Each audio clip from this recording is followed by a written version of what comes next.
Hello, my name's Luke, and thank you for choosing to listen to my podcast for learners of English.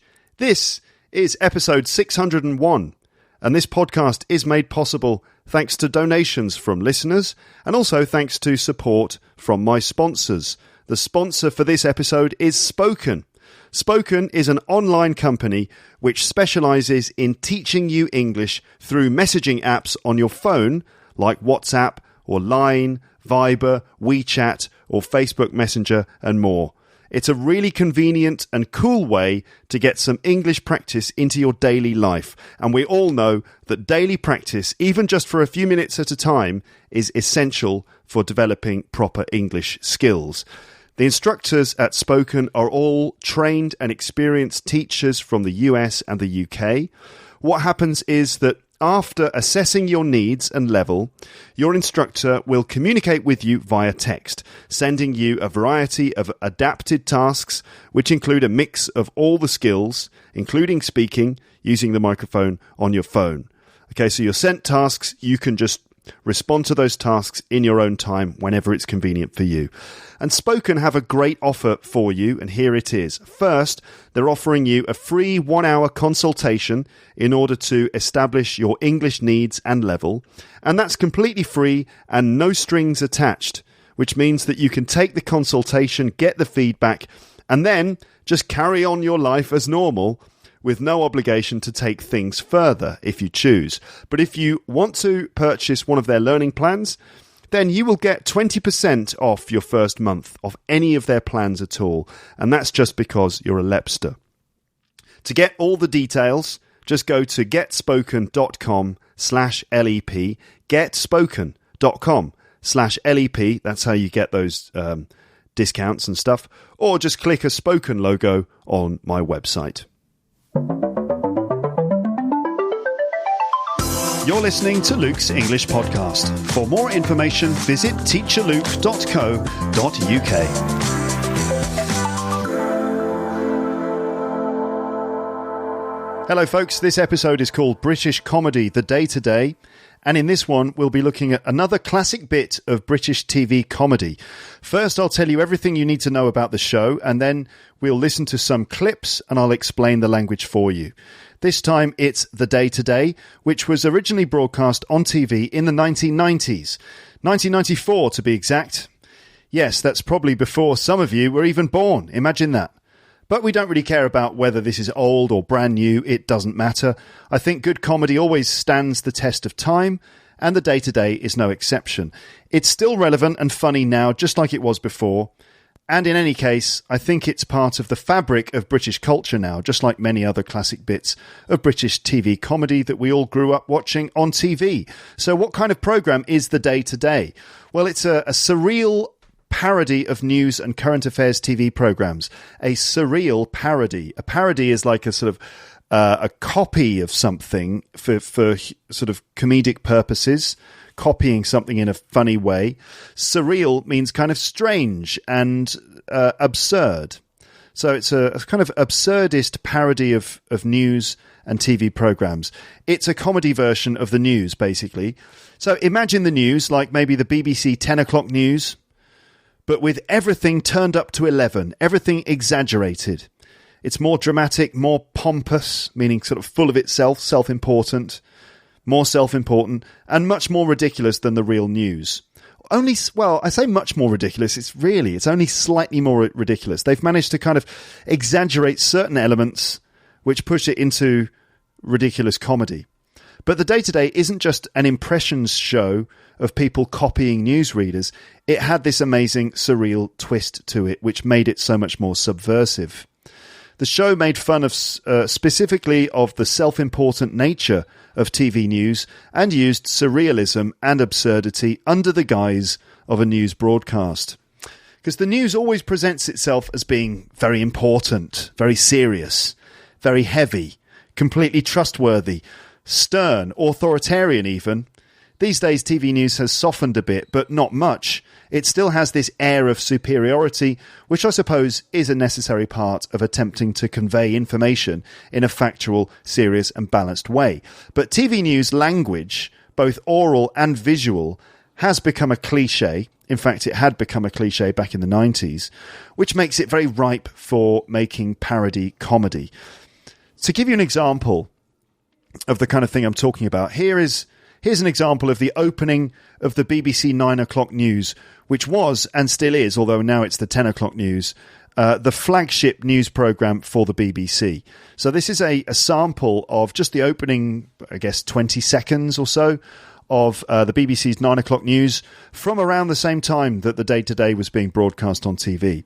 So I'd like to just listen out for the serious tone of the newsreader Michael Burke, the important and significant sounding music, and also Michael Burke's slightly old school pronunciation in places.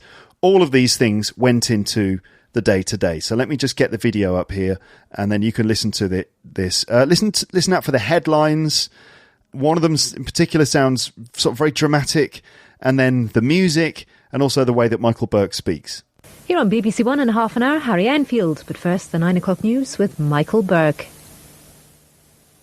The Prime Minister has made an urgent appeal for party unity after the Conservatives' worst by-election defeat by Labour for 60 years.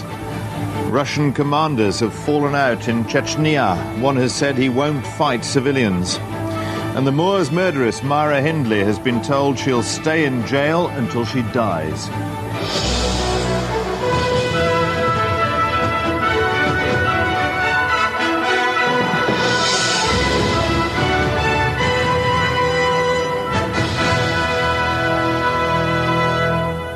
Good evening. John Major has admitted the result of the Dudley West by-election was very poor and has appealed for unity in his divided party.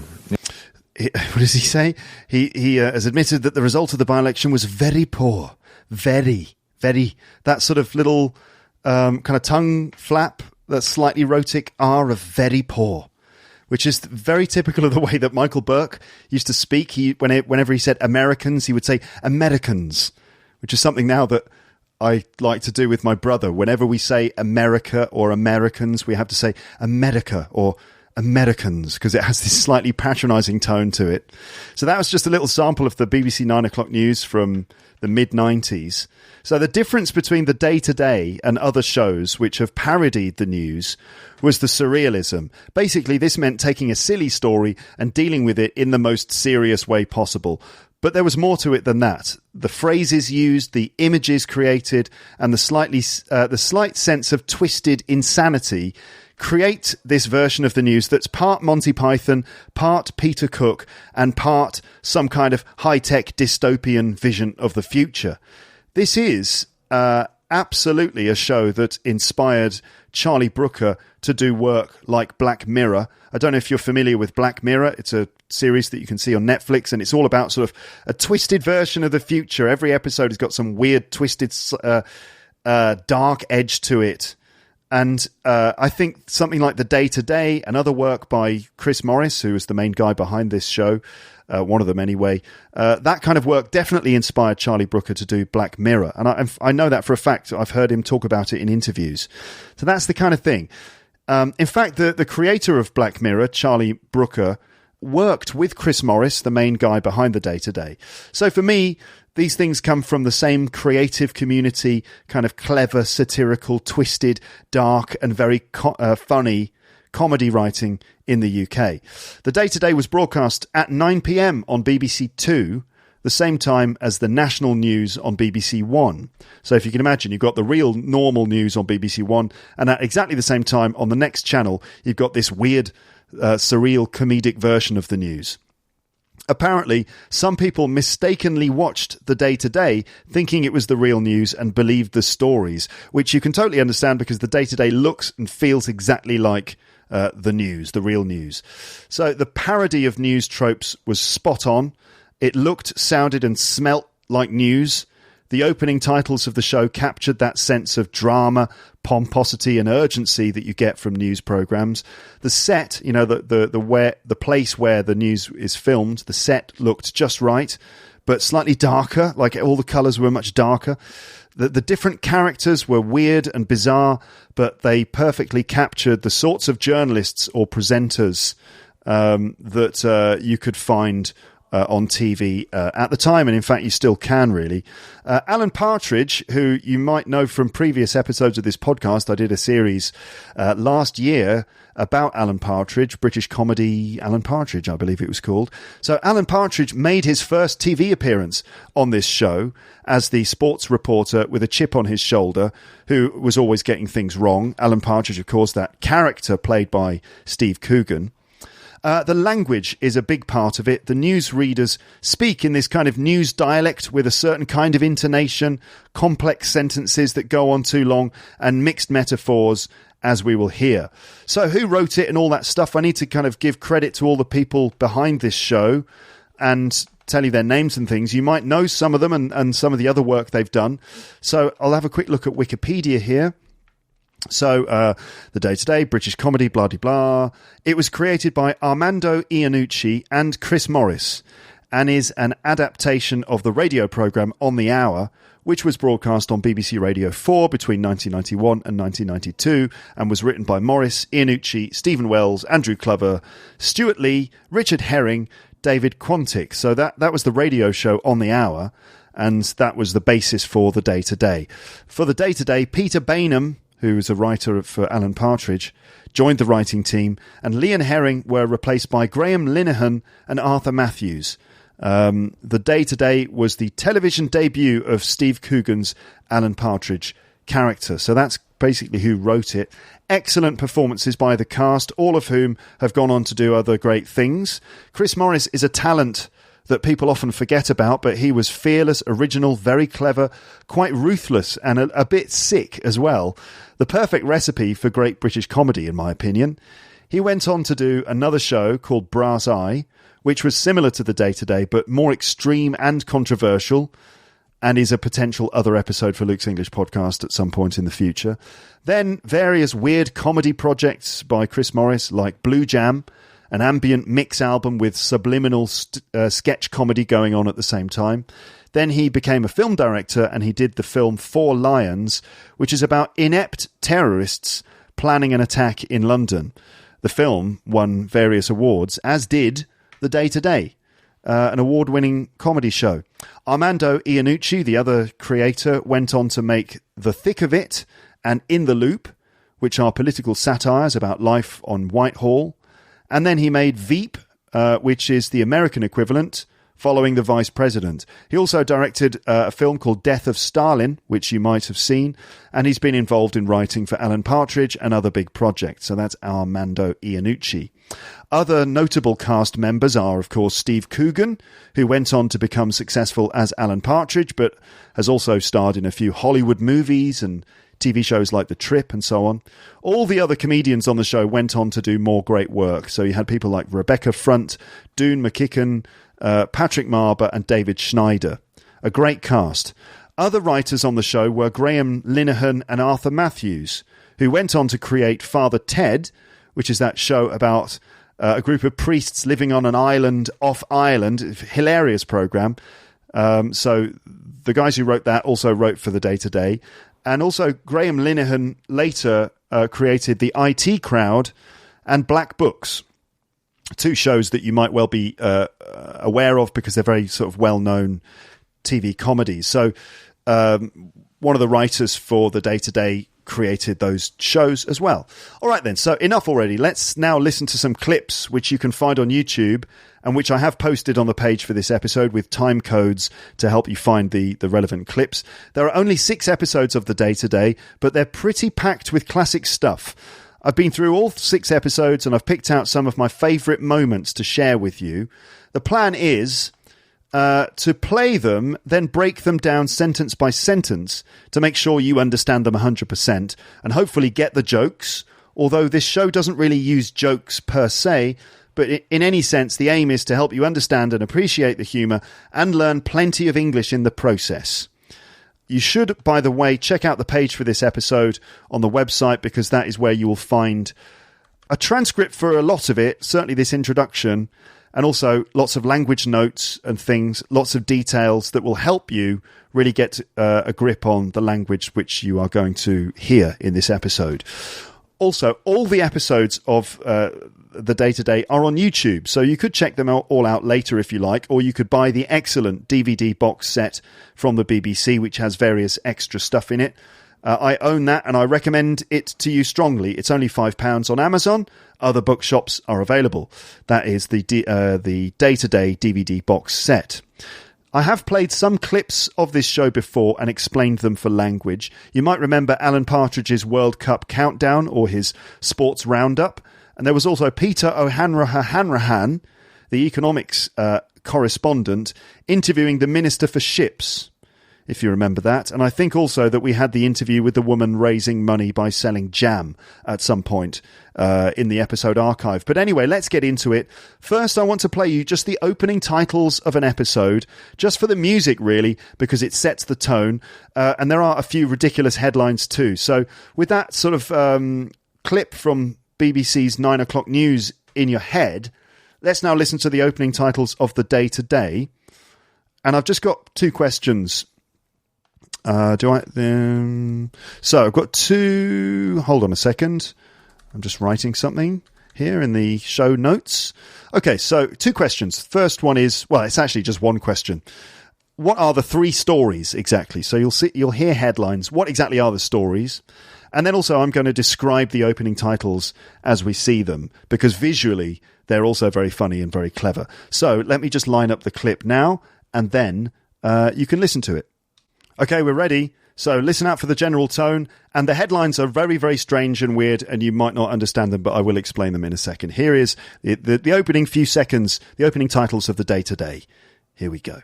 The headlines tonight: fist-headed man destroys church, car drives past window in town, and Leicester man wins right to eat sister. Now fact me till I fart.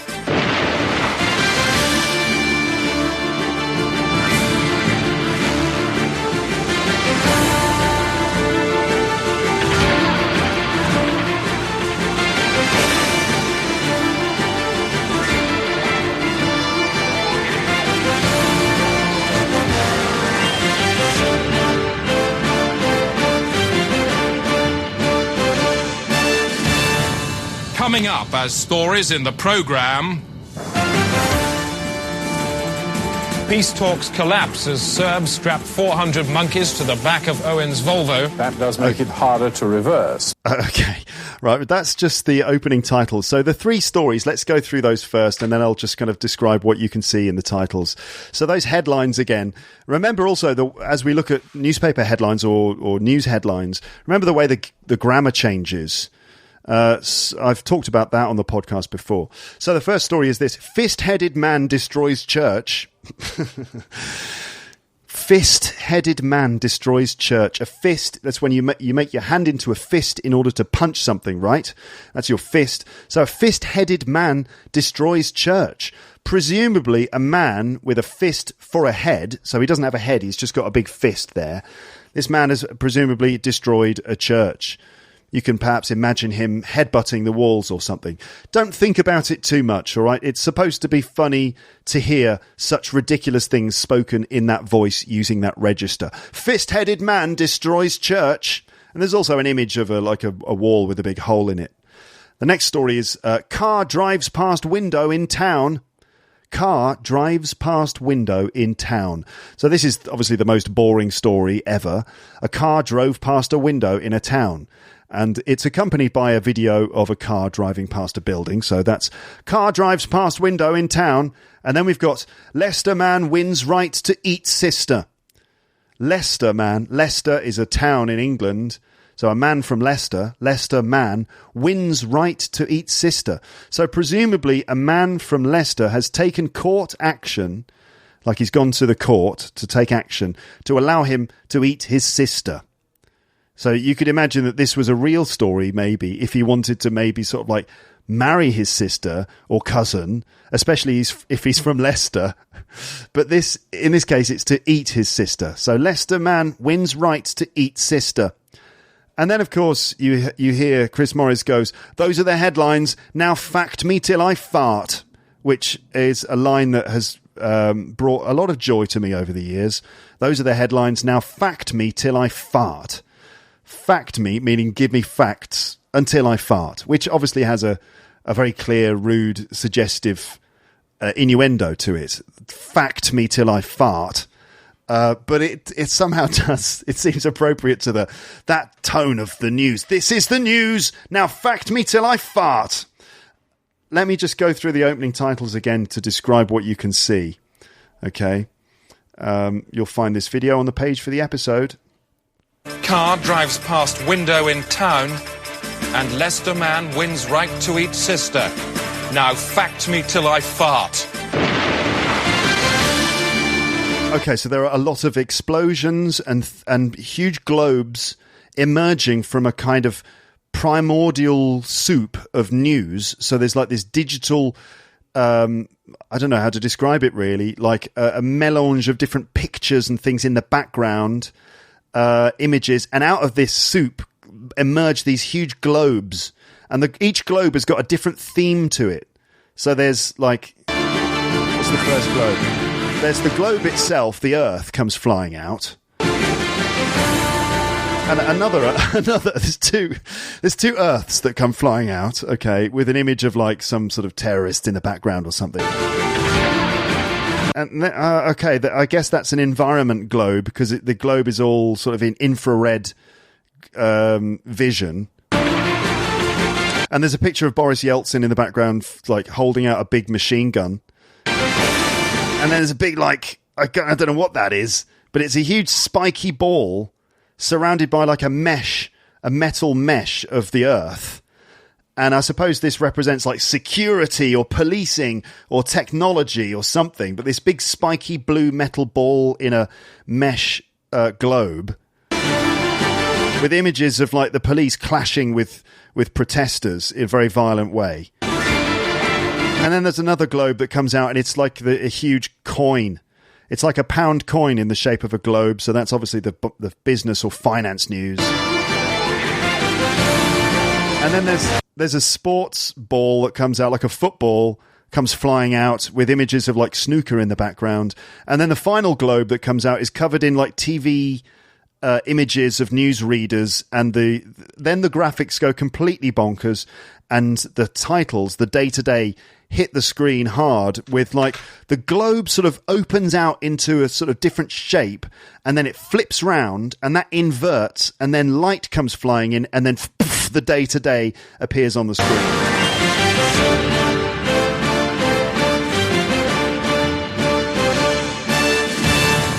Coming up as stories in the programme. So there you go. Those are the headlines. Now fact me till I fart. Okay, now let's move on to the first proper clip. And I've titled this one War. So W-A-R, yeah, War. So this is a clip from, I think, something like episode 5 of the show. So in this situation, right, so the story is that Australia and Hong Kong have signed a treaty to create an amazing free trade agreement which will be very beneficial for both places, and it marks a new beginning of peace and cooperation between them. So there's this fantastic new free trade agreement between Australia and Hong Kong. So Chris Morris, as the newsreader, interviews the British minister with special responsibility for the Commonwealth. So this is the days when Hong Kong was still a British dependent territory. So this British minister is basically responsible for Hong Kong. So it's an interview with him and also the Australian Foreign Secretary. So both men who are responsible for the deal. The interview seems to start as a celebration of the new deal, but the newsreader, Chris Morris, manages to manipulate the two of them into a diplomatic fight, which ends in a declaration of war. So, and this is a great sketch. The newsreader causes a war in order to be able to cover it in dramatic fashion on his news show. For me, if it's about anything, it's about how the media can sometimes drive the agenda through their reporting. Not that the media is like officially biased. It's not state-owned and stuff. The BBC isn't officially biased. It's supposed to be objective. In fact, I think most journalists have an honest intention to report what's happening on the BBC, but they're always going to impose some of their worldview on the way that they explain stories. It's almost impossible not to be biased in some way. But I think generally the reporters on the BBC do try to cover things objectively, even if that's possible. But you also get the sense that sometimes that some TV producers and presenters are a bit seduced by their own power, and they end up kind of pushing things in a certain direction under the guise of critical thinking.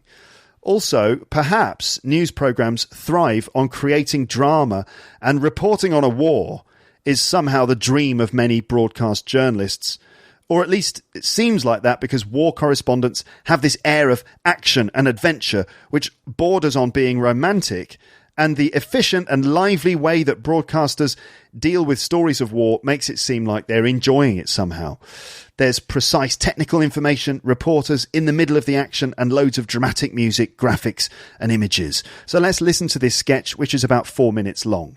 So over to you. Here are some things to listen out for. So I'd like you to listen out for this: how Chris Morris stokes up tensions and pushes the two diplomats towards war. So notice the way that he's being manipulative. Notice Chris Morris's confrontational interview style, which is typical of BBC presenters like Jeremy Paxman, notorious for bullying politicians on TV. So often politicians are dealt with in this very sort of confrontational way, regardless of what it is they're talking about. They're always like, being questioned and challenged on the BBC. Look out for the mixed metaphors. So a metaphor is, I don't know, I suppose even an idiom. Like, for example, if you say, you've got the wrong end of the stick. To get the wrong end of the stick means to misunderstand the situation. Okay. Another expression is to beat around the bush, meaning if you don't get to the point. Like, don't beat around the bush, just get to the point. So a mixed metaphor would be where you sort of mix up two things.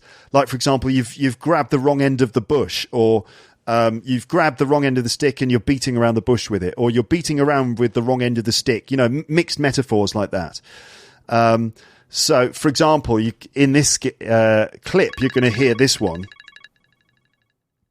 Right, sorry about that. You just heard my phone ringing because I've got my phone plugged into my audio recorder in order to play these clips on YouTube on my phone, because my computer, the audio isn't working. So sorry about that. You just heard a little call there on my coming in on my phone. Hopefully that won't happen again, but there might be little noises and things as we go through this. Anyway, I may be able to edit them out. So, what was I saying? Mixed metaphors and cliches, like this one. The stretched twig of peace is at melting point. The stretched twig of peace. So, a twig is like a little piece of wood. Like, you might pull a twig off a tree. A twig might have a little leaf on it. So, maybe the most famous example is like the image of peace, which is a dove, that white bird, carrying a twig from a fig tree. So that's like the twig of peace. So the stretched twig of peace, meaning this piece is being stretched. The stretched twig of peace is at melting point. Melting point is like a situation when things are going to go wrong. So it's like when there's enough pressure or heat, you reach melting point and then everything kind of changes or goes wrong. So you can't mix those two things up. You can't have the stretched twig of peace is at melting point, because those two metaphors don't really go together. You can't melt a twig. And also the other thing is like someone saying, people here are literally bursting with war. Literally bursting with war? You can't literally burst with war. So that kind of language, mixing up language. Notice the glee, the sort of enthusiastic happiness with the glee with which Chris Morris says, yes, it's war. He's delighted that there's war. Listen out for the over-the-top way that the show snaps into action once war has been declared. Suddenly they do this whole special broadcast about the war, like they were ready and prepared for this. And as journalists, this is what they live for. Look out also for the name of the day-to-day smart bomb, which I think is an actual bomb fired by the day-to-day. Obviously, it's not a real bomb. This is just a parody show. None of this actually happened. So watch out for the name of the day-to-day smart bomb, which I think is an actual bomb fired by the day-to-day with a camera on it, so that they can report from the middle of the fight. So this news station have actually launched their own bombs in this war in order to cover the war in as much detail as possible. And the day-to-day smart bomb has got a name. What is that name? And also, listen out for the clunky way, like a way that's not smooth at all, the clunky way that the show goes to the weather just after all that war. So they're reporting on the war, the stretched twig of peace is at melting point, and now the weather. And that's quite a funny touch. So I will be going through all of this again after we've heard it, and I'll break it down to the bare bones, and I'll explain language and all of that stuff. Let me just sync up and get ready the video here, and then we'll listen to that clip of the day-to-day. It's war. Today's historic trade agreement between Australia and Hong Kong marks a new season of hope for the future of world trade. The two countries have been at each other's throats for years, but now the hatchet's been buried by a treaty which allows unrestricted trading between all parties at all levels. I'm joined now by Martin Crace, the British Minister with special responsibility for the Commonwealth, and Gavin Hawtrey, the Australian Foreign Secretary in Canberra. Gentlemen, this is pretty historic stuff. Well done. A future of unbridled harmony then, Australia? Yes, I think Martin Crace and I can be pretty satisfied. It's a good day. And if, as in the past, Australia exceed their agreement, what will you do about it? This is a very satisfactory treaty, which I'm sure will work well. Naturally, if the limits were exceeded, then this would be met with a firm line, but I can't see this being necessary. Mr. Hawtrey, he's knocking a firm line in your direction. What are you going to do about that? Well, in that case, we just reimpose sanctions as we did last year. Sanctions? Hang on a second. Successful. They've only just swallowed their sanctions and now they're burping them back up in your face. I think sanctions is rather premature talk. Certainly, if sanctions were imposed, we should have to retaliate with appropriate measures. But I can't think appropriate measures is a euphemism, Mr. Hawtrey. You know what it means. What are you going to do about that? Well, I just have to go back to Cabinet. And ask them about what?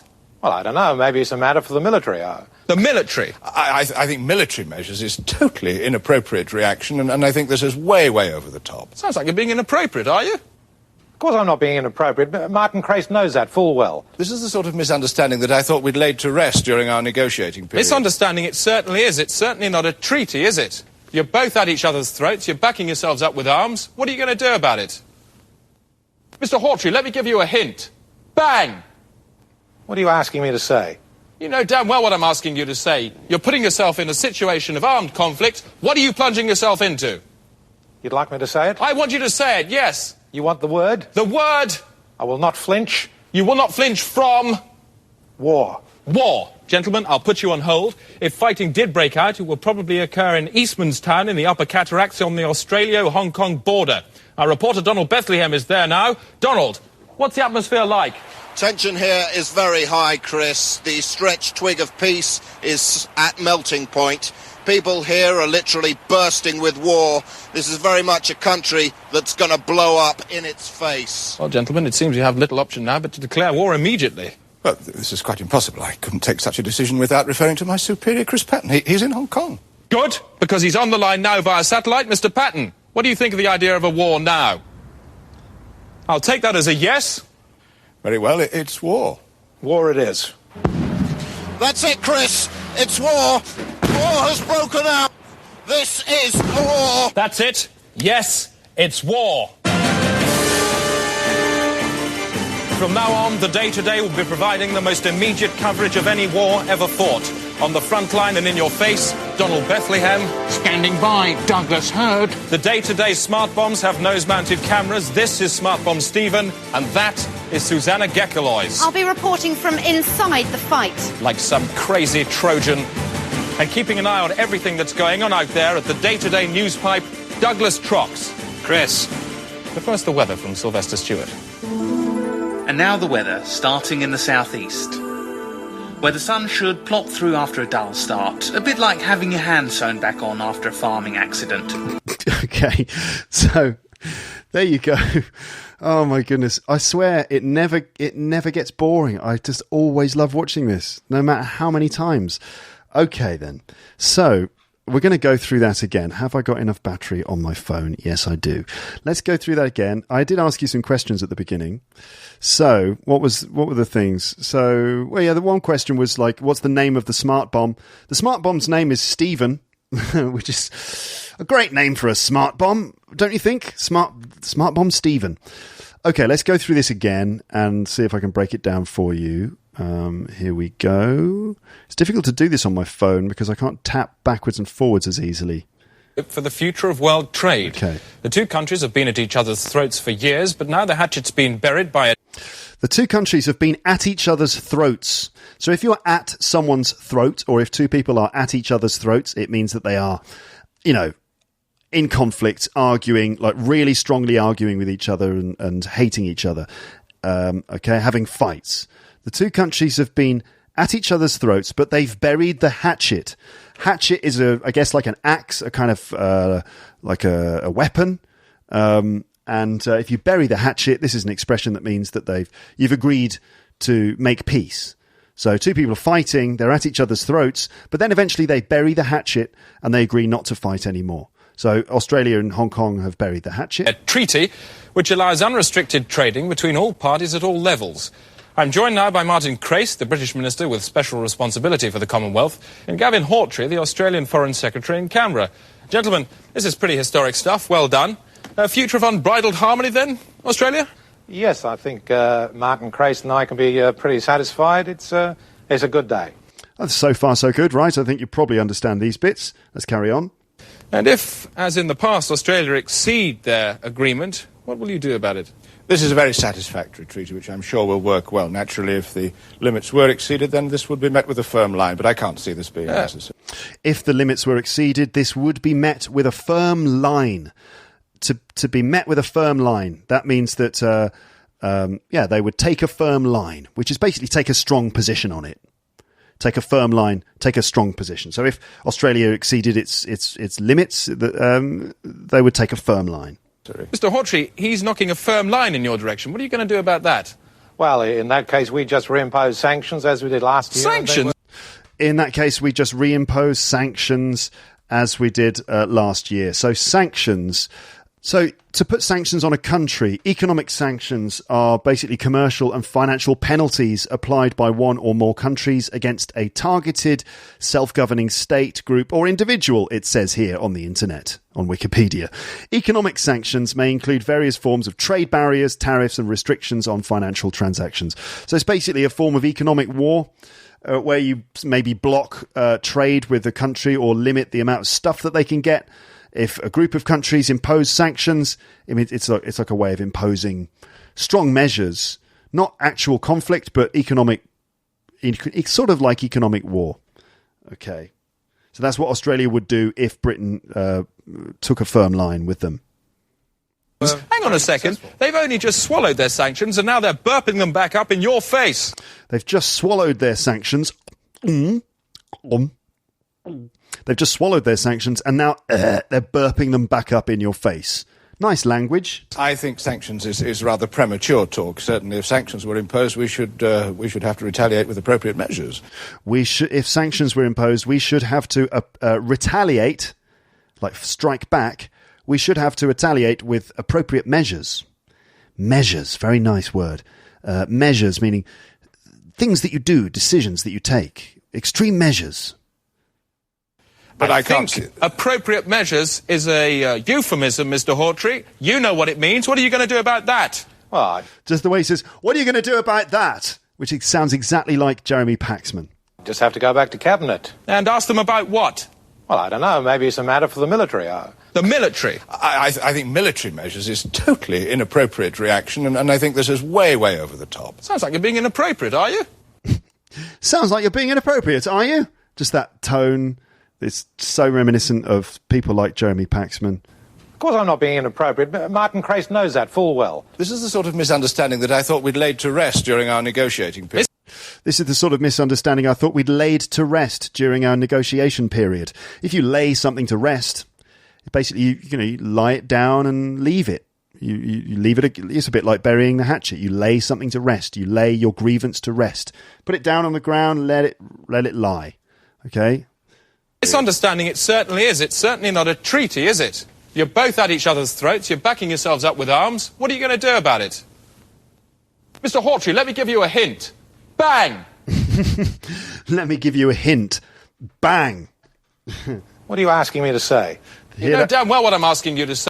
Hear the Australian accent? What are you asking me to say? What are you asking? What are you asking me to say? You know full well what I'm asking you, and asking you. What are you asking me to say? You know what I'm asking you to say. Say, you're putting yourself in a situation of armed conflict. What are you plunging yourself into? You'd like me to say it? I want you to say it, yes. You want the word? The word. I will not flinch. You will not flinch from... War. I will not flinch. So flinch, right. Now, if someone comes up to you, right, and they pretend to punch you or pretend to slap you, but they just punch or slap the air just in front of your face, what would you do? You'd flinch. Okay, to flinch from something is like take a position where you protect yourself from it. So I will not flinch from war means I will not hesitate or back away from it. Okay, that I won't try and protect myself from it. I won't flinch from it, meaning I'll choose to do it without any doubt, basically. I will not flinch from war. War. Gentlemen, I'll put you on hold. If fighting did break out, it will probably occur in Eastmanstown in the Upper Cataracts on the Australia-Hong Kong border. Our reporter Donald Bethlehem is there now. Donald, what's the atmosphere like? Tension here is very high, Chris. The stretched twig of peace is at melting point. People here are literally bursting with war. This is very much a country that's going to blow up in its face. This is a country that's going to blow up in its face. Well, gentlemen, it seems you have little option now but to declare war immediately. Well, this is quite impossible. I couldn't take such a decision without referring to my superior, Chris Patton.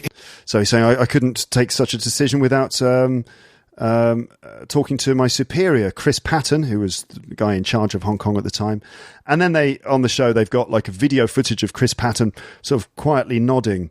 So this, as you'll hear, Chris Morris says, well, we've got him on live on satellite right now. And Chris Patton's just there nodding. He's in Hong Kong? I'll take that as a yes. So I'll take that as a yes is something you'd say, or I'll take that as a no. If you ask someone a question and they give you a response, it's not clear whether it's yes or no. For example, if someone says, if you say to someone, hey, do you want to go to the zoo? And they go to the zoo? And you'll say, well, I'll take that as a no then. You see? All right. Good, because he's on the line now via satellite. Mr. Patton, what do you think of the idea of a war now? I'll take that as a yes. Very well, it's war. War it is. That's it, Chris. It's war. War has broken out. War has broken out because war breaks out. That's the phrasal verb we use when saying that a war starts. We say that it breaks out. War has broken out. This is a war. That's it. Yes, it's war. So it's the same music as the day-to-day music, but it's got this tragic minor key to it now, which is like da-na-na-na. So it's all fully prepared, and the whole studio is lit up red with a big word saying war in the background. From now on, the day-to-day will be providing the most immediate coverage of any war ever fought. On the front line and in your face, Donald Bethlehem. Standing by, Douglas Hurd. The day-to-day smart bombs have nose-mounted cameras. This is Smart Bomb Stephen, and that is Susanna Gekalois. I'll be reporting from inside the fight. Like some crazy Trojan. I'll be reporting from inside the fight, like some crazy Trojan. So we know the Trojans, the Trojan horse. And the Trojan horse is famous because it was a way of getting soldiers inside, where was it? Troy. And so soldiers hid inside the horse. It was presented as a gift. And then when the horse was pulled inside the city, the soldiers came out and then there was a big battle. So I'll be reporting from inside the fight like some crazy Trojan. And keeping an eye on everything that's going on out there at the day-to-day news pipe, Douglas Trox. Chris. But first, the weather from Sylvester Stewart. And now into the lovely ambient weather broadcast. Okay, so there you go. That was War from, I think, episode 5. Let's move on to the next clip. I think this is going to be 2 episodes of the podcast. No surprise there. I think we're probably going to try and have 3 clips in each episode. Hopefully 2 episodes. So let's crack on. And the next clip is from episode 2. And this is Peter O'Hanrahan. So the story is this. Ministers in Europe have been involved in difficult discussions about quota rates for trade with the US. I suppose quota rates means things like taxation rates, tariff rates and stuff like that. You know, the usual things that are agreed upon when agreeing trade agreements. That's what you do. You agree trade agreements when making trade agreements. So ministers in Europe have been involved in difficult discussions about quota rates for trade with the US. I expect that they've been debating what the rates should be, with some ministers disagreeing about the final decision. So, economics correspondent Peter O'Hanrahan is in Brussels because he says he's spoken to the German minister and he knows how he feels about the decision. So Peter O'Hanrahan's name is obviously a joke, but it's actually based on a real correspondent called Brian Hanrahan. I think it's an Irish name, Hanrahan. But there was a real correspondent called Brian Hanrahan who used to be on the news. He actually used to call our house sometimes to speak to my dad, because my dad used to be a BBC newsman. I don't know if you knew that, but my dad used to work for the BBC for many years. And so a lot of these people actually used to call the house or even come to the house sometimes. So I've met a lot of BBC news reporters and stuff. So Brian Hanrahan used to call our house sometimes to speak to my dad. And also Michael Burke, who you remember from the BBC 9 o'clock news. He used to even come round to the house sometimes. He was one of the presenters of the 9 o'clock news who is parodied by Chris Morris on the Day Today. In fact, I feel like I grew up in a news household because my dad often reviewed videos of presenters. We always watched the news. There were BBC pens and mugs all around the house, and we sometimes met BBC TV presenters and newsreaders. I never met Alan Partridge, though, unfortunately. So, Peter O'Hanrahan is incompetent, stupid, and also petulant, which means that he kind of disobeys orders and he lies childishly. It turns out that Peter hasn't spoken to the German minister, and in fact he just stayed in his hotel room the whole time. So he's making up the information and he can't even speak German. So listen out for the way that Chris Morris is sceptical about what Peter is saying, and he starts to question his story subtly before full-on bullying him and telling him off like a naughty schoolboy. So if you can imagine someone telling you a story, so for example, oh, you came home late last night, what did you do? Oh yeah, I just went to my friend's house. You went to your friend's house, really? Until 4 o'clock in the morning? Yeah, that's right. We just stayed up playing computer games. You played computer games at your friend's house. Which friend was this? You know, that kind of way that parents start questioning children in a sceptical manner. So look out for the way that Chris Morris does that with Peter. Listen out for Peter's pathetic attempt to speak German, clearly pretending that he knows the language and actually spoke to the German minister when he doesn't, and he didn't. Okay, so those of you out there who know German and who speak it, you're going to find it completely ridiculous how Peter is attempting to pretend to speak German when obviously he doesn't know the language. Listen out also for how Peter finally admits that he doesn't actually know what happened and he didn't speak to the minister at all. He's like a teenager admitting that he's lying. So let's listen then to Peter O'Hanrahan and the German minister. A week of foul-tempered debate in Europe ended this afternoon as finance ministers agreed new quota rates for trade with the United States. In Brussels is our economics correspondent, Peter O'Hanrahan. Peter, what is the new rate? It's 30%, Chris. Agreement was a long time coming, but in the end the decision was unanimous. What was the Germans' reaction? Because they've been holding out for 40%, haven't they? That's right. When I spoke to Finance Minister Reinhardt earlier today, he said he didn't like the deal, but he had to go along with it. Really? You spoke to him yourself? You managed to pin him down? He's a pretty tricky man, isn't he? That's right. Where did you get hold of him? He was in the hotel.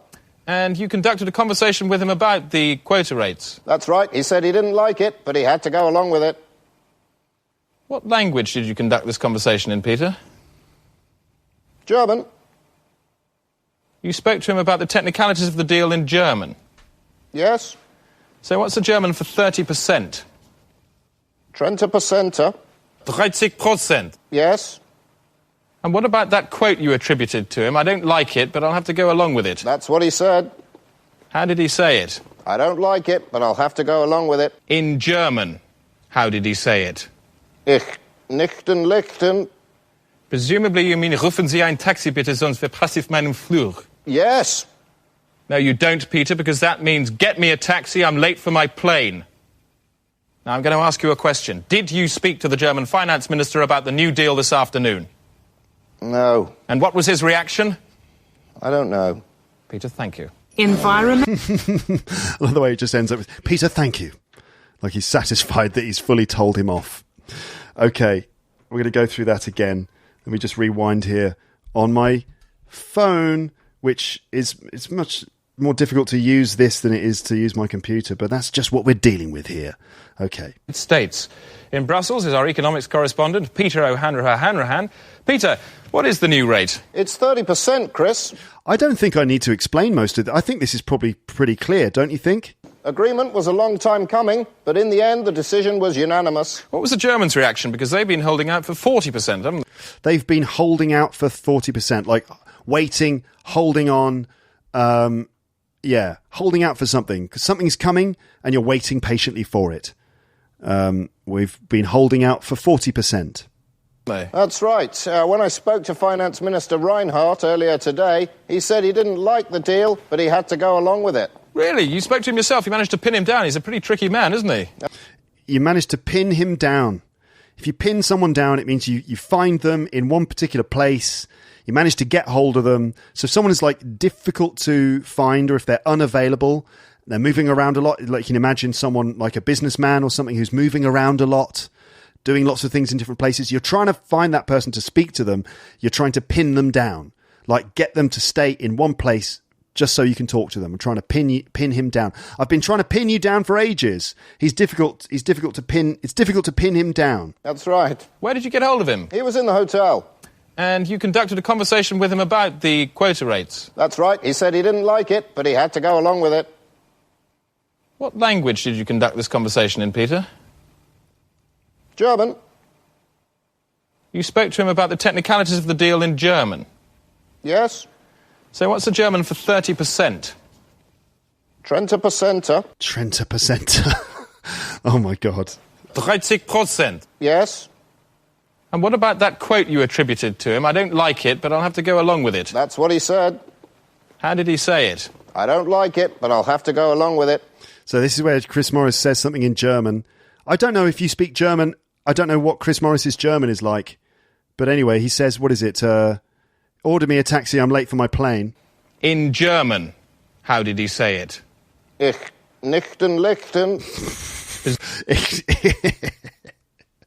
I don't like it, but I'll have to go along with it. Was ich nichten lichten. Which someone who doesn't know German might... I mean, this is something that sounds vaguely German. Ich nichten lichten. Presumably you mean, rufen Sie ein Taxi bitte, sonst verpasse ich meinen Flug. Yes. No, you don't, Peter, because that means get me a taxi, I'm late for my plane. Now, I'm going to ask you a question. Did you speak to the German finance minister about the new deal this afternoon? No. And I love the way he just folds. Like, no, I didn't. What was his reaction? I don't know. Peter, thank you. Environmental. I love it. Every time Peter O'Hanrahan comes on, it's something like that. He's got something wrong. He's lying. He's like a schoolboy, and Chris Morris tells him off. Okay, let's move on to the third clip that we're going to have in this episode. Need to speed up a little bit, don't I? So, this is from episode 3. I've called it Some Kind of Drubbing Incident. Drubbing is some sort of obscure, old-fashioned word which means hitting, I think. Beating, okay? But it's a very old-fashioned word. Beating someone. Give someone a good drubbing. Like if you found someone stealing your horse, you might catch them and give them a jolly good drubbing, meaning you'd hit them or beat them.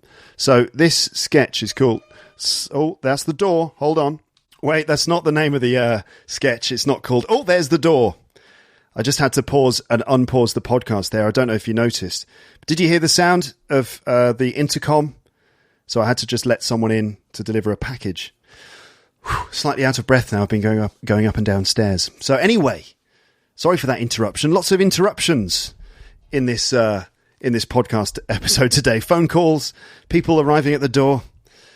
Okay, so this is what happens when you record podcasts at home. So anyway, this sketch, this story is, I've called it Some Kind of Drubbing Incident from episode 3 of The Day Today. So in this one, we start with a sports report from Alan Partridge, but it gets interrupted with the news that the Queen and the Prime Minister have had a fight. There's been some kind of drubbing incident. We then follow the story and learn that during their weekly meeting, the Prime Minister, John Major at the time, punched the Queen. Now, this sounds shocking, of course, especially now that the Queen is elderly, and, of course, it's the Queen. Punching the Queen is not something that, people readily laugh at. But that's not the point. We're not laughing at someone punching the Queen. And, in fact, the Queen gets her revenge later. But that's not the point. It's not, hey, the Queen got punched. That's not it. Instead, the show is mocking the way that the news would deal with a constitutional crisis. In this case, the crisis is kind of stupid. Springing into action in order to cover the crisis in full detail, like they did with the war. It's also just ridiculous to imagine the Queen having a brawl with anyone. So I'd like to listen out for these things. Listen out for the report from Jennifer Gumpitz in front of Buckingham Palace. This report is so realistic. There isn't really much comedy in it beyond the bizarreness of the story.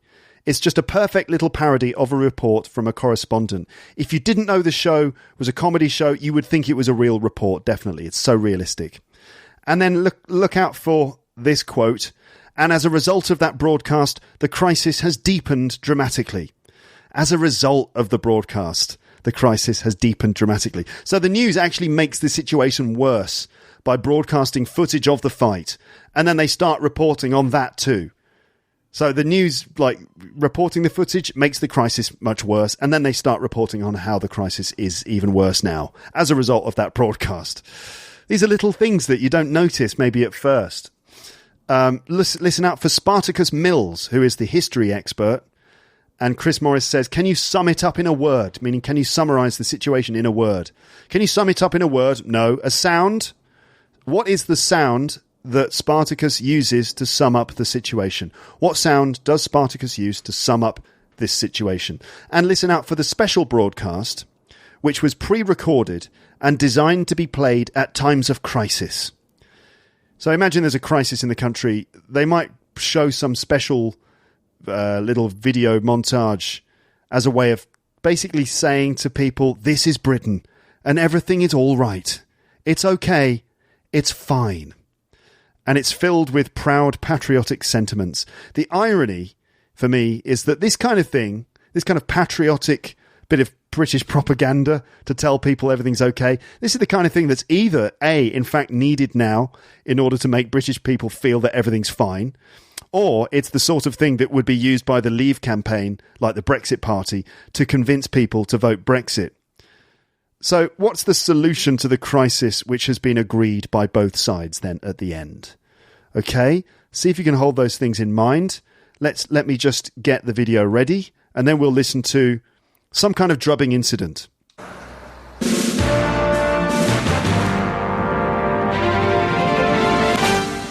Alan, sport. Thanks, Chris. Well, it was a very amusing incident on the golf course. Sorry, Alan, I'm going to have to interrupt you there. We've just heard news of a dramatic incident. The Queen and John Major have had a fight. It's believed to have happened during the Prime Minister's weekly meeting at Buckingham Palace. On the big screen now is our correspondent, Jennifer Gumpitz. The Prime Minister's weekly meeting normally lasts an hour, but today he was seen to leave hurriedly after just 17 minutes. It's clear that a strong disagreement took place, a disagreement which may have involved physical violence. Some palace staff said they heard loud swearing voices and the sound of bodies falling against furniture. One said he saw Mr. Major emerge with a red mark across his face and bleeding legs. Seconds after the Prime Minister's departure, the Queen's doctor arrived at speed and ran inside.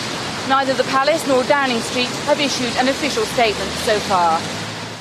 And a few moments ago, we received this amateur video footage, which seems to show that the Queen and John Major were involved in some kind of drubbing incident. And as a result of that broadcast, the crisis has deepened dramatically. I'm joined by our crisis correspondent, Spartacus Mills. Spartacus, this is huge history happening, isn't it? It's bigger than that, Chris. It's large. I mean, if you've got a history book at home, take it out, throw it in the bin. It's worthless. The history books now will have to be rewritten. What will they say? They'll quite simply say, John Major punched the Queen. Everything else will be a footnote. A push for time. Can you sum it up in a word? No. A sound? Spartacus, thank you. Alan, sport. Thanks, Chris. Well, as I said, it really was... Shut it, Alan. I want you to stop. All programmes have now been suspended on all channels to allow the broadcast of this film held in reserve for times of crisis. Britain is a nation built on the very scowling face of adversity. its dauntless spirit unbowed by any crisis. This is Britain at its best.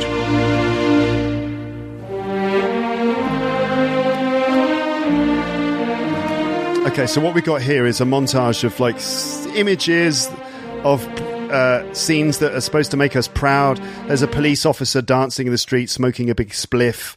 There are bankers playing around on the steps of the Bank of England. There's like, doctors taking care of an old woman. Neighbours throwing a baby from one garden to the next garden to look after it together. There are images of the English countryside and ridiculous place names. We have some very strange place names in England, and also other images, just like things that are supposed to make you feel warm inside. For example, a man letting a woman drive his car away, which is kind of a visual joke, which I'm not going to go into now. Pictures of doctors and patients, and they're making each other laugh in spite of probably very tragic circumstances.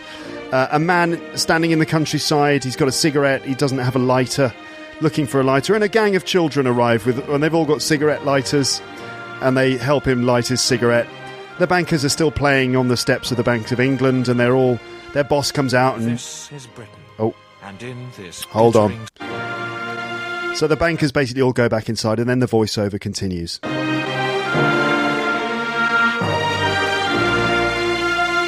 This is Britain, and in this glittering sea, this perfect fusion of man and mineral, we know that conflict will always perish in the brotherhood of flags.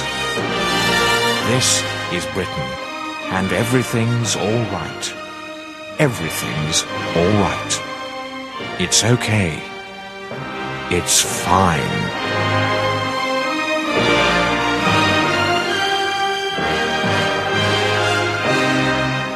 During that film, we've been watching number 10. There isn't much going on there at the moment, but both sides have now agreed a solution to the crisis, which will involve the Queen processing to number 10 and returning several punches to Mr. Major's face. That won't happen for a while now, so let's take the business. Killatley sisters, how many number 10s are there in your report? Thanks, Chris. There was a big smell of fear in the city today when leisure conglomerate Bottington Fiasco... Okay, so that's the business news, which nobody understands. Okay, so the solution to the crisis, which has been agreed by both sides, is that the Queen will process on Downing Street.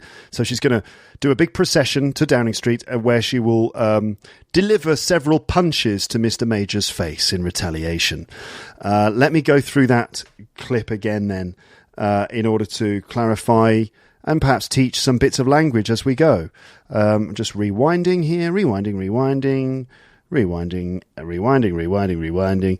Okay, we're nearly ready. Here we go.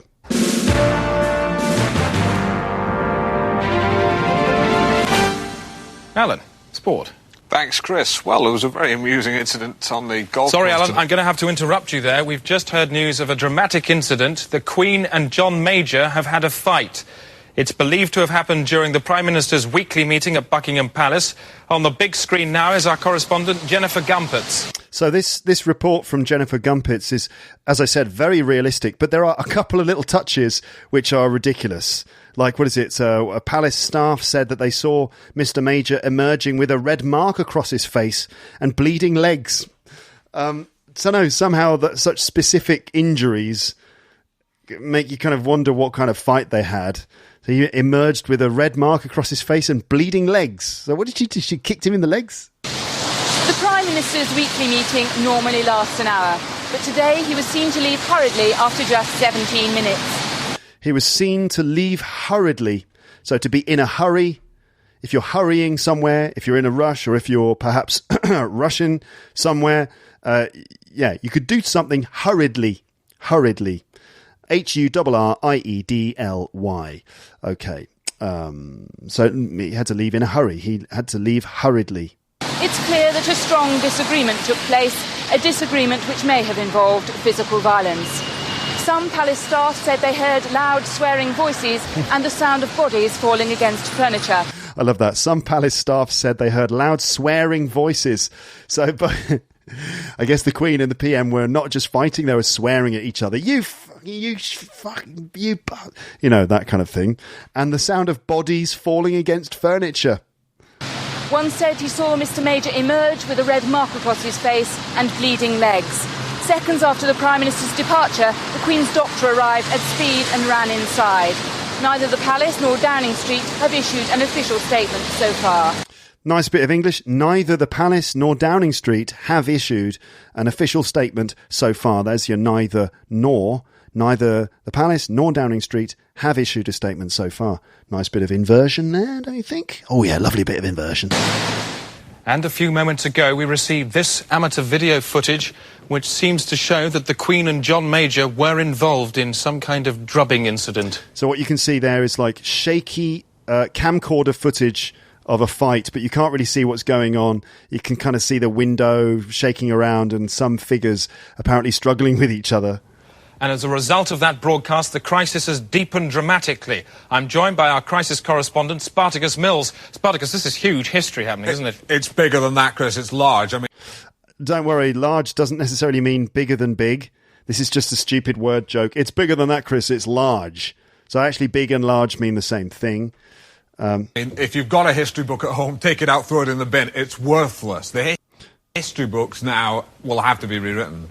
The history books will have to be rewritten. Kind of a cliche. What will they say? They'll quite simply say, John Major punched the Queen. Everything else will be a footnote. A push for time. Everything else will be a footnote. A footnote. So if you are a footnote in history, it means you're not really part of the significant narrative. You're just a footnote. In a book, you've got the main text, and at the bottom, sometimes you get footnotes, like a little asterisk or a little symbol, and then a little bit of small text at the bottom explaining it. So everything else will be a footnote. The history books will say simply, John Major punched the Queen. Everything else will be a footnote. Can you sum it up in a word? No. A sound? Spartacus, thank you. Can you sum it up in a word? No. A sound? Which I think is pretty good summary of the situation now. Like Brexit. Can you sum it up in a word? No. A sound? Alan, sport. Thanks, Chris. Well, as I said, it really was... Shut it, Alan. I want you to stop. All programmes have now been suspended on all channels to allow the broadcast of this film held in reserve for times of crisis. Britain is a nation built on the very scowling face of adversity. Britain is a nation built on the very scowling face of adversity. Adversity means basically difficulty, like difficulty to live, difficulty to survive, when the conditions are difficult. Because in England, you know, we have adversity because it's cold and we don't have that many native foods and things. It's a tough place to live. Certainly it used to be. So Britain, and also adversity in the war as well, of course, is what you think of. Britain is a nation built on the very scowling face of adversity. Scowling is like a very tough expression on your face. So a scowl is an angry or bad-tempered expression on your face. So there's a picture in the montage here of a bulldog, which is like the symbol of Britain, and you kind of think of Churchill as well. You know, the bulldog's face, the scowling face of adversity. Its dauntless spirit unbowed by any crisis. Its dauntless spirit unbowed by any crisis. So dauntless means fearless, basically. We had the word daunted in an episode of LEP Premium recently. Premium 13 Part 3 had the word daunted. We also have the word dauntless and dauntless spirit. It's an adjective. Its dauntless spirit unbowed by any crisis. Unbowed, so it means it's not moved, it doesn't bend in any crisis. Britain is a nation built on the very scowling face of adversity. Its dauntless spirit unbowed by any crisis. This is Britain at its best. Long-term listeners will recognise that this is Britain at its best. They'll recognise that from the LEP mega jingle, which you can find in the Luke's English podcast app, by the way. So then we have all the images of the countryside and stuff, which I can skip through. And then the bankers going inside. This is Britain, and in this glittering sea, this perfect fusion of man and mineral. In this glittering sea, in this perfect fusion of man and mineral. You can hear that R again. Man and mineral. I would say man and mineral, but he says man and mineral, which is just that kind of slightly old-fashioned feature of pronunciation that you hear from people like Michael Burke on the BBC. This perfect fusion of man and mineral. I actually think it's very poetic language, even though it's very funny. This glittering sea, okay, because it's an island in the sea, this perfect fusion. A fusion is a combination, a mix of man and mineral. Man, we know, is people, and mineral meaning the earth, the stone, the rock of Britain. This perfect fusion of man and mineral. We know that conflict will always perish in the brotherhood of flags. We know that conflict will always perish. Perish means die. But notice the way he says it, perish.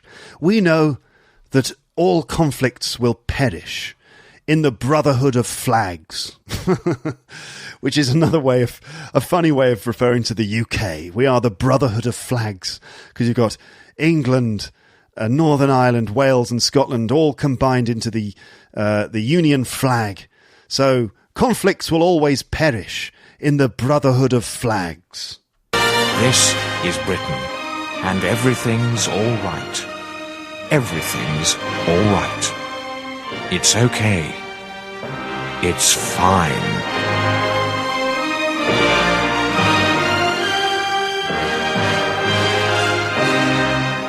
During that film, we've been watching Number 10. There isn't much going on there at the moment, but both sides have now agreed a solution to the crisis, which will involve the Queen processing to Number 10 and returning several punches to Mr. Major's face. That won't happen for a while now, so let's take the business. Killatley Sisters, how many Number 10s are there in your report? Right, so let's have a little listen to the business report, because it doesn't make any sense at all. And it's supposed to be like, for people who don't know about business, don't know about finance and things like that, the money markets, the business news can be completely baffling. And this is supposed to be about that. So notice there that Chris Morris said, how many Number 10s are there in your report or something? So you'll hear him go, there's one, when there's a 10. Otherwise, though, if you don't understand Killatley Sisters and this business report, then good, that's the point, that's the joke. It's just complete gobbledygook nonsense. Thanks, Chris. There was a big smell of fear in the city today when leisure conglomerate Bottington Fiasco fell 10%, There's one. leaving the cup open for a hammer bid from Silica Fist Fruit at 12. There were no dollars today. I'm Killatley Sisters. On to the money markets. Quick look at the currency kidney. There's a lot of pressure there on the Bundeswessel, leading to a slight inflammation in the exchange tract, causing a negative flow of waste pounds across all international membranes. So in summary then, 7's a bit younger. Chris. Oh my God. Let's have a look at the currency kidney. So normally you have like currency comparison tables or graphs or charts. In this case, it's a kidney, you know, like the organ from your body, which helps you to, you know, purify your body and stuff. Let's have a look at the currency kidney. We have to go back to that, because this is brilliant, right? Because I mean, this is genuinely really clever writing, because they're mixing up business news with sort of physiological medical information, using the kidney as a metaphor somehow for the currency. It doesn't work. It's just a stupid image of the currency kidney. So you've got a picture of a kidney. You know the way the kidney is shaped? It's kind of curved in the middle and goes round. You've got like the Deutschmark on one side and the pound on the other side. And there's like a tube coming into one side of the kidney that's black and red and yellow. So I suppose that's representing the Deutschmark coming into the currency kidney. Let's have a look at the currency kidney. Silica Fist Fruit at 12. There were no dollars today. I'm Killatley Sisters. On to the money markets. Quick look at the currency kidney. There's a lot of pressure there on the Bundeswessel, leading to a slight inflammation in the exchange tract. There's a lot of pressure there on the Bundeswessel, leading to a slight inflammation in the exchange tract. Inflammation, we know, that's when something swells up. In the exchange tract, a tract is like a part of the body where one thing transfers to another thing. So there's an inflammation in the exchange tract. Normally, in financial language, it's the exchange rate, exchange mechanism. Here we're talking about the exchange tract, so mixing financial language with medical language. There's a slight inflammation in the exchange tract, which is supposed to explain something to do with the relationship between the Deutschmark and the pound. Causing a negative flow of waste pounds across all international membranes. the slight inflammation in the exchange tract causing a... what is it? Onto the money markets. Quick look at the currency kidney. There's a lot of pressure there on the Bundeswessel, leading to a slight inflammation in the exchange tract, causing a negative flow of waste pounds across all international membranes. A negative flow of waste pounds across all international membranes. And we see the edge of the kidney and lots of pound coins flying out through a membrane of flags. You've got the French flag, the American flag, Australian flag, Japanese flag, Indian flag, and all these pound coins are flowing out. So it's causing a negative waste of pounds across all international membranes. Oh my goodness. So in summary then, Seven's a bit younger. Chris. Seven's a bit younger, apparently, in summary. Okay. Just supposed to be a joke about how confusing business reports can be. Right. Ladies and gentlemen, that's the end of part one of what I think is going to be a two-part episode. I sincerely hope that you've enjoyed listening to these clips of the day today. I encourage you to listen to watch all the episodes, maybe get the DVD.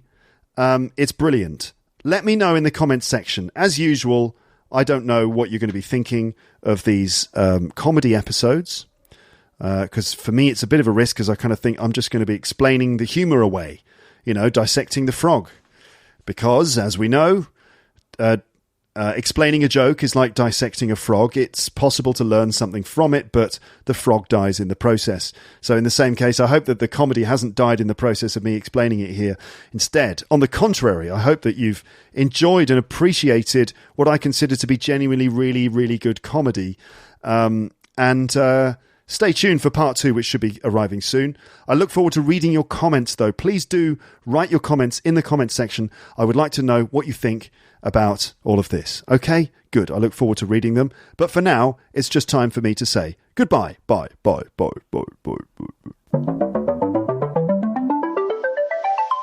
Thanks for listening to Luke's English Podcast. For more information, visit teacherluke.co.uk.